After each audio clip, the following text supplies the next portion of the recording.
الترجي وقاده للعالميه في كاس العالم للانديه. كابتن نبيل، مباراه اولى خساره موجعه للترجي، لمسنا هذا من خلال اللاعبين، من خلال حتى ربما الكابتن نبيل معلول والاطار المرافق للترجي. كابتن، حذرت في طيله المعسكر وطيله الايام الاخيره من الكرات الثابته وقوه السد على الهجمات المرتده، وكانت النتيجه قبول كرتين ثابتتين. بسم الله الرحمن الرحيم.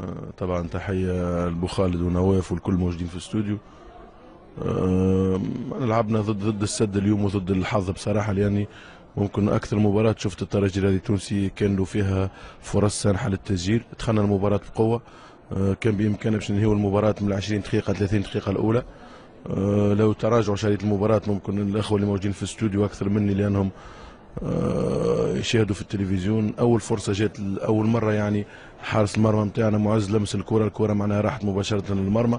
الهدف جاء ضد مجرى اللعب. بعد ذلك معناها تعرف انه اذا كان تقبل هدف في بدايه الشوط الثاني معناها ياثر شويه نوعا ما على معنويات اللاعبين. لا، بالرغم ذلك اللاعبين عرفوا كيفاش يرجعوا في المباراه. سجلنا هدف بسرعه، هدرنا فرص اخرى سانحه للتسجيل. ما نقدر كان نقول معناها مبروك للنادي السد، وان شاء الله احنا مره اخرى خاطر لعبنا مباراه اكثر من محترمه بالنسبه لي انا. كابتن، مردود اسامه الدراجي وربما خروجه في الشوط الثاني، شاهدنا اللاعب لم يكن راضي تماما عن خروجه. وهل الترجي افتقد لراس حربه في قوي ثاني في قيمه نيانك اليوم في الهجوم؟ راس حربة الثاني في قوة نيانج مش موجود عندنا في الترجي الرياضي التونسي. احنا عندنا خيارات تكتيكية اللي تتماشى مع امكانيات اللاعبين اللي موجودين في الترجي الرياضي التونسي. بالعكس معناها اسامة الدراجي بكل لطف قال لي معناها ما زلت كي دخلت في المباراة معناها قلت له انا اللي دخلته مكانك باش يعطي اكثر دفع هجومي للخط الامامي اللي هو العياري، وذاك اللي صار جاونا اكثر فرص معناها هجوميا. خالد العياري اعطانا اكثر عمق، معناها يوسف المساكني قرب اكثر لنيانج، لكن كما قلت لك معناها وجدنا جدار صد اولا دفاعيا. تنشيط الدفاعي نتاع فريق السد القطري كان ممتاز جدا، كانوا يدافعوا تقريبا بكل اللاعبين. ان نيانج كان موجود، غير من الطريقه التكتيكيه نتاعو في الشوط الثاني تقريبا. نذير بالحاج اصبح موجود معناها في الجهه اليسرى، ما عادش لاعب وسط ميدان اكسونتري معناها في الجهه اليسار، اصبح تقريبا يلعب بثلاثه في محور الدفاع. لكن رغم ذلك استطعنا حبينا نعطيه اكثر معناها فاعليه للجهه اليمين نتاعنا. نزلت لاعب هجوميا احسن اللي هو معناها افول مكان كوليبالي، ثم دخلت العياري. لكن كما قلت لك معناها السد ما سرقش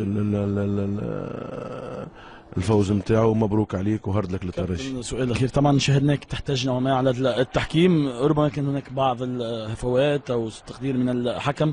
لماذا كان هذا الاحتجاج وما هي ربما الاخطاء التي شاهدتها كابتن؟ لا انا ما نجمش نحكم على الاخطاء نتاع الحكم خاطر ما شفتش الاهداف بالطريقه. ممكن زملائنا في الاستوديو هم اللي يقدروا يحكموا على ذلك. انا شويه على الخاطر هو 3 دقائق معناها وقت بدل ضايع، ما لعبناش منهم حتى 30 ثانيه، يعني الكل مشاو في الفاول اللي معناها خذا فيه الانذار اللاعب ابراهيم ماكوني. هذاك علاش على التوقيت بركه اللي ما قدرناش. اما بالنسبه للاهداف انا ما شفتهمش، ما نقدرش نحكم عليهم. ثم دكه الاحتياط نتاع الترجي التونسي بعيده على الجهه اللي تسجلت منها اهداف.